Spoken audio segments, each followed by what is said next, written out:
भगवती जगदम्बा, योग माया, महामाया, परमेश्वरी, भुवनेश्वरी देवी जी को मैं प्रणाम करता हूँ।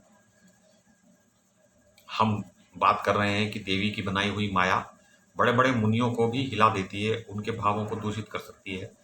तो हमें बड़ा सावधान रहना चाहिए और काम, क्रोध, मद और लोभ और मोह के वश में नहीं आना चाहिए। ये तो सब जानते हैं, ये तो सामान्य नियम है। तो बात ये हुई कि दोनों वशिष्ठ ऋषि और राजा निमि दोनों ने एक दूसरे को श्राप दिया कि तुम दोनों विधेय हो जाओ, अपने शरीर को छोड़ दो।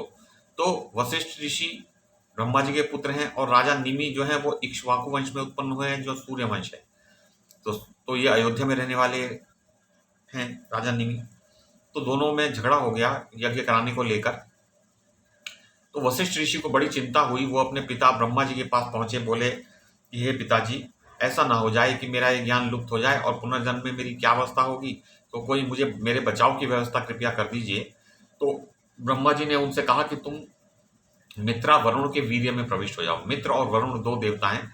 मित्र सूर्य का नाम है और वरुण रात्रि के अभिमानी देवता है, जो जलचर जीवों के अधिपति भी हैं साथ में। तो मित्र और वरुण एक साथ रहते हैं, तो मित्रा वरुण भी उनको कह देते हैं। तो वो वशिष्ठ ऋषि अपने स्थूल शरीर को उन्होंने त्याग दिया श्राप के अनुसार और सूक्ष्म शरीर से मित्र और वरुण दोनों के वीर्य में स्थित हो गए। अब एक समय की बात है, परम सुंदरी उर्वशी नामक अप्सरा, उर्वशी, जो देखते ही हृदय को वश में कर ले, इतनी सुंदर, परम सुंदरी। ये इसका अर्थ है कि उसके सुंदरता का स्तर इतना अधिक है कि उससे सुंदर तो कोई हो नहीं सकती। और बड़ी बड़ी देवियां भी परम परम सुंदरी होती हैं। तो वो मैत्रा वरुण के आश्रम पर घूमने के लिए गई। तो वहां घूम रही थी, तो उसे देखकर मित्रा वरुण का चित्त चलायमान हो गया। वे उससे कहने लगे, सुंदरी, तुम्हारा रूप बड़ा ही आकर्षक है, तुम देव कन्या हो, अतः तुम हमें वर्ण कर लो, क्योंकि हम तो देवता हैं। वर वर्णिनी, इस आश्रम पर स्वच्छंदता पूर्वक आनंद का अनुभव करो।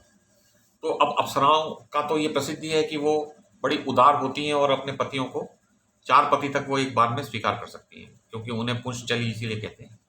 एक बार में 4 पति तक रखती हैं वो। तो इस प्रकार कहने पर उर्वशी अप्सरा कुछ समय तक ठहर गई और वो जान गई कि ये क्या चाहते हैं।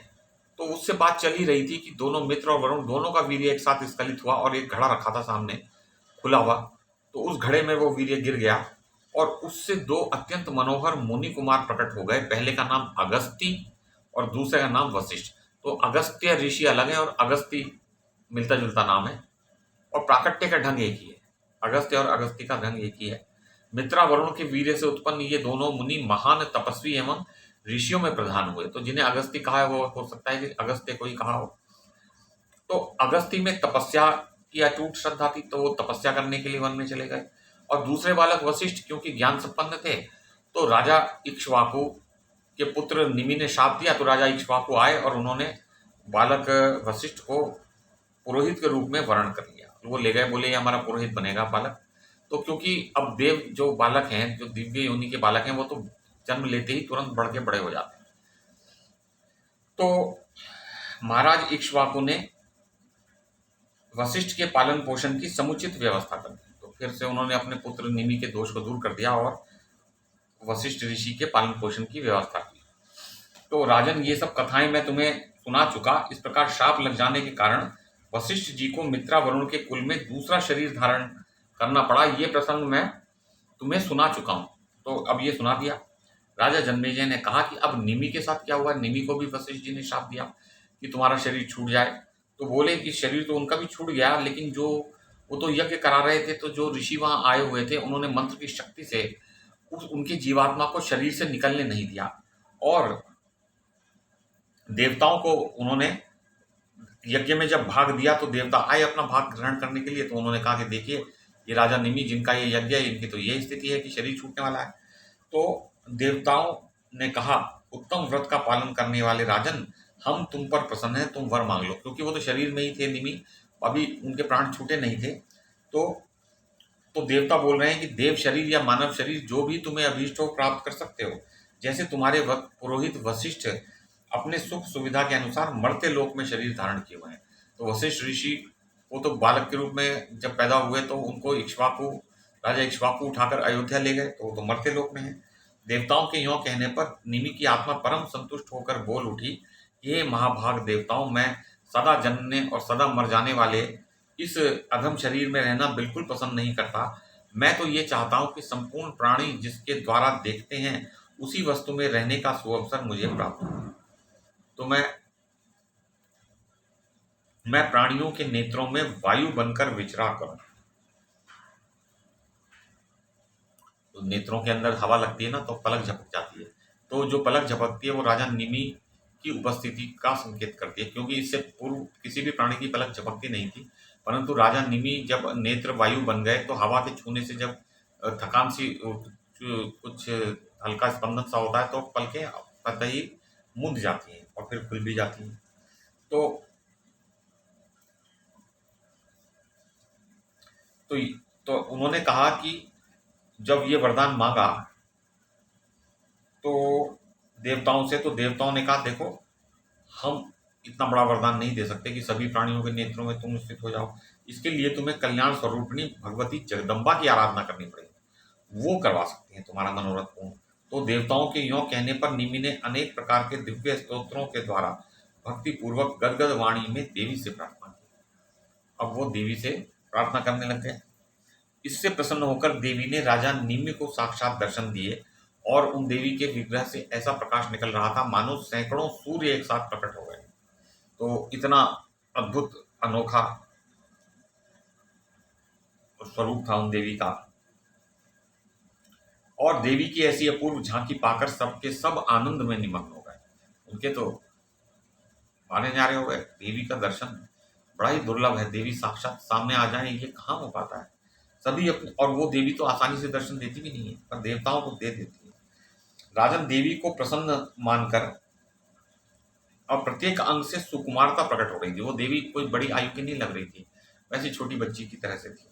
तो देवी को प्रसन्न जानकर निमि ने उनसे वर मांगा, माता आप मुझे ऐसा निर्मल ज्ञान देने की कृपा कीजिए कि जिससे मैं मुक्त हो सकूं, और मेरी यह अभिलाषा है कि संपूर्ण प्राणियों के नेत्रों में ठहरने का सुयोग मुझे प्राप्त हो। तो भगवती जगदम्बिका निमि पर प्रसन्न तो थी ही। उन्होंने कहा, राजन तुम्हें शुद्ध ज्ञान अवश्य प्राप्त होगा। अभी तुम्हारा प्रारब्ध भोग समाप्त नहीं हुआ है, अतः समस्त प्राणियों के नेत्रों में तुम्हें रहना होगा। तुम्हारे प्रभाव से ही प्राणियों की आंखों में पलक गिराने की शक्ति रहेगी।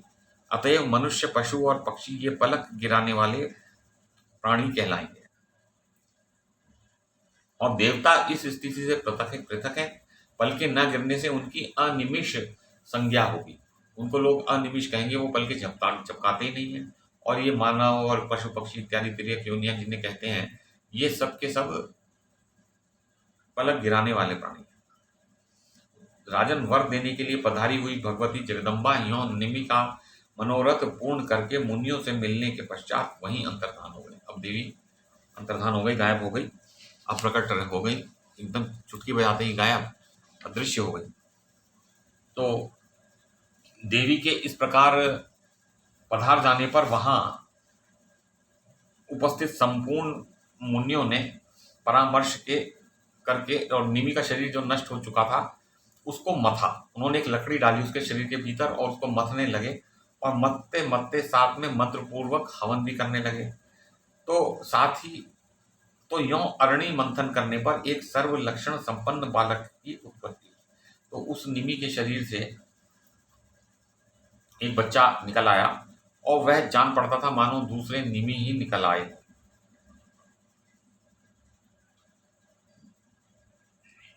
वही बालक अरणि मंथन से प्रकट होने के कारण मिथि, और पिता के शरीर से निकलने के कारण जनक नाम से विख्यात हुआ। निमि के विदेह होने से उनके कुल में जितने नरेश हुए वे सभी विदेह कहलाने लगे। तो राजा विदेह जो जनक राजा है, ये उनके पूर्वज हैं राजा निमि। तो उसी ये चंद्रवंश है, ये चंद्रवंश के राजा हैं। तो मिथिला नाम से वह नगर है जहां पर राजा जनक की उत्पत्ति कही गई है। तो निमि के विदेह होने से उनके कुल में जितने नरेश हुए वे सभी विदेह कहलाने लगे, और इस प्रकार निमि से राजा जनक की उत्पत्ति हुई। तो जनक या जो विदेह है राजा, जैसे सीता जी के पिताजी राजा जनक, तो वो भी जनक हैं, और जनक जी के पिताजी भी जनक, जनक जी के बेटे भी शतानंद जी भी जनक हैं। जो नहीं, वो तो उनके हैं गौतम ऋषि के यहाँ। तो जनक, राजा जनक के जो पुत्र हैं वो भी जनक होंगे, उनके पौत्र वो भी जनक, और उनके कुल के सभी व्यक्ति राजा वो जनक या विदेह कहलाएंगे, कहलाते रहे हैं। तो इनकी नगरी जो मिथिला है वो गंगा के तट पर है। देखिए बहुत सी जगह पे ये कहा जाता है कि ये यही है वो नगरी जहाँ पर सीता जी जो है रहती थी, मिथिला में जनकपुरी जिसे कहते हैं। नेपाल में वो बताते हैं भाई यही जनकपुरी है, लेकिन वो जो जनकपुरी है वो वास्तव में वो है जो गंगा के किनारे बसी हुई। तो इसमें लिखा है कि गंगा के तट पर एक नगरी बसा ली राजा जनक ने, और जो बड़ी ही मनोहर है, मिथिला नाम से वह नगर जगत प्रसिद्ध है। इस वंश में जो जो राजा उत्पन्न होते हैं उन सभी को जनक की उपाधि मिल जाती है, और उन परम ज्ञानी राजाओं को लोग विदेह भी कहते हैं। तो राजन निमि की यह उत्तम कथा है जो मैं वर्णन कर चुका। इन्हें शाप लग जाने से विदेह होना पड़ा था। ये बातें विशद रूप से बतला दी। तो अब हम कल देखेंगे कि आगे इसी प्रकार की बातें होंगी ज्ञान की, कि ऋषियों को कैसे अभिमान हो गया, कैसे उनकी ऐसा उन्होंने कैसे कर दिया। तो राजा जन्मेजय इसी प्रकार के प्रश्न पूछने वाले हैं अपने पड़बाबा जी व्यासदेव जी से, जिन्होंने, जो कि एक परम ऋषि हैं। परम ऋषि की संज्ञा बड़ी दुर्लभ है। ऐसे ऋषि जिनसे बड़ा पद ऋषि का होता ही नहीं, वो हैं जिन्होंने वेदों का विभाजन कर दिया, पुराणों की रचना कर दी, ब्रह्मसूत्र रच दिए, और भी न जाने क्या क्या।